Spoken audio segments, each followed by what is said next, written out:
ബി.ജെ.പിക്ക് ഒരു രക്ഷയുമില്ല. അതുകൊണ്ട് തന്നെ ഇനി ഒരു സംസ്ഥാനം പോലും ബി.ജെ.പിക്ക് വിജയിക്കാനാവാത്ത തരത്തിലുള്ള ഒരു പൂട്ടാണ് ഇപ്പോൾ പൂട്ടുന്നത്. നിതീഷ് കുമാറിന്റെ മണ്ണിലെ പോളിംഗ് ബൂത്തുകളെല്ലാം വീണ്ടും കുത്തി തുറക്കേണ്ടി വരുമ്പോൾ കാണാൻ സാധിക്കുന്നത് ബീഹാർ ഉപമുഖ്യമന്ത്രിക്ക് തന്നെ 2 മണ്ഡലങ്ങളിലായിട്ട് ഇരട്ട വോട്ടുകളുണ്ട് എന്നാണ്. ഒരു മിന്നൽ പരിശോധനയുടെ കാര്യങ്ങൾ ഓരോന്നോരോന്നായി വലിച്ചു പുറത്തേക്കിടുമ്പോൾ തീർച്ചയായും ബി.ജെ.പി ഇനി അങ്ങോട്ടുള്ള എല്ലാ തെരഞ്ഞെടുപ്പിലും വിയർക്കുമെന്ന കാര്യത്തിലും നമുക്ക് സംശയം പുലർത്തേണ്ടതില്ല. ബീഹാർ വോട്ടർ പട്ടികയിലെ ക്രമക്കേട് ഉയർത്തിക്കാട്ടി ആർ.ജെ.ഡി നേതാവ് തേജസ്വി യാദവ് തന്നെ ഇപ്പോൾ രംഗത്തെത്തുകയാണ്. ഉപമുഖ്യമന്ത്രി വിജയ്കുമാർ സിൻഹയ്ക്ക് ഉൾപ്പെടെ ഇരട്ട വോട്ടുണ്ട് എന്നാണ് തേജസ്വി യാദവ് പറയുന്നത്. വോട്ടർ പട്ടികയിലെ ക്രമക്കേടുകളുടെ തെളിവുകളും തേജസ്വി യാദവ് പുറത്തുവിടുന്നുണ്ട്. ബീഹാർ ഉപമുഖ്യമന്ത്രിയും ബി.ജെ.പി നേതാവുമായ വിജയ്കുമാർ സിൻഹ 2 വ്യത്യസ്ത നിയമസഭാ മണ്ഡലങ്ങളിൽ വോട്ടറായി രജിസ്റ്റർ ചെയ്തിട്ടുണ്ട് എന്നും 2ലും 2 പ്രായമാണ് എന്നുമാണ് തേജസ്വി തെളിവ് സഹിതം പുറത്തുവിടുന്നത്. ഒരു മണ്ഡലത്തിൽ 67ഉം മറ്റൊരു മണ്ഡലത്തിൽ 70ഉമാണ് വിജയ്കുമാർ സിൻഹയുടെ പ്രായം രേഖപ്പെടുത്തിയിരിക്കുന്നത്.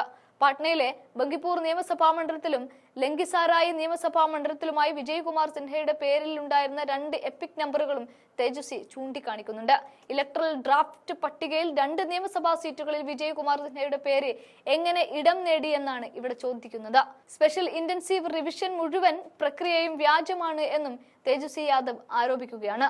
ഉപമുഖ്യമന്ത്രിയാണോ അതല്ല ഇലക്ഷൻ കമ്മീഷൻ തന്നെയാണോ വോട്ടർ അട്ടിമറി നടത്തിയത് എന്നും തേജസ്വി ഒരു ഒന്നൊന്നര ചോദ്യവും ചോദിക്കുന്നുണ്ട്. തെരഞ്ഞെടുപ്പ് കമ്മീഷനോ ജില്ലാ ഭരണകൂടമോ വിജയ്കുമാർ സിൻഹയ്ക്കെതിരെ നടപടിയെടുക്കുമോ എന്ന് ചോദിച്ച തേജസ്വി ബി.ജെ.പിയെ സഹായിക്കാനുള്ള ഒരു ഉപകരണമായി തെരഞ്ഞെടുപ്പ് കമ്മീഷൻ മാറരുത് എന്നും ഉപദേശിക്കുന്നുമുണ്ട്. തെരഞ്ഞെടുപ്പ് ഫലം ബി.ജെ.പിക്ക് അനുകൂലമാക്കാൻ തെരഞ്ഞെടുപ്പ് കമ്മീഷൻ വോട്ടുകൊള്ള നടത്തിയെന്ന രാഹുൽ ഗാന്ധിയുടെ വെളിപ്പെടുത്തലിന് പിന്നാലെ വോട്ടുകൊള്ളയുമായി ബന്ധപ്പെട്ട വിവരങ്ങൾ അറിയിക്കാനും പിന്തുണ നൽകാനുമായി കോൺഗ്രസ് വെബ്സൈറ്റും ആരംഭിക്കുന്നുണ്ട്. വോട്ട് ചോരി അഥവാ വോട്ടുകൊള്ള എന്ന പേരിലാണ് വെബ്സൈറ്റ് ആരംഭിക്കുന്നത്. ഒരു വ്യക്തിക്ക് ഒരു വോട്ട് എന്ന ജനാധിപത്യ മൂല്യത്തിനെതിരാണ് തിരഞ്ഞെടുപ്പ് കമ്മീഷന്റെ പ്രവർത്തനമെന്നും രാഹുൽ ഗാന്ധി എക്സിൽ കുറിച്ചുകൊണ്ടാണ് ഈ വെബ്സൈറ്റിനെ കുറിച്ച് പറയുന്നത്. പ്രവർത്തനങ്ങളിൽ സുതാര്യത വരുത്താനും ഡിജിറ്റൽ വോട്ടർ ലിസ്റ്റ് പുറത്തുവിടാനും രാഹുൽ ഗാന്ധി തെരഞ്ഞെടുപ്പ് കമ്മീഷനോട് ആവർത്തിച്ച് ആവശ്യപ്പെടുകയാണ്.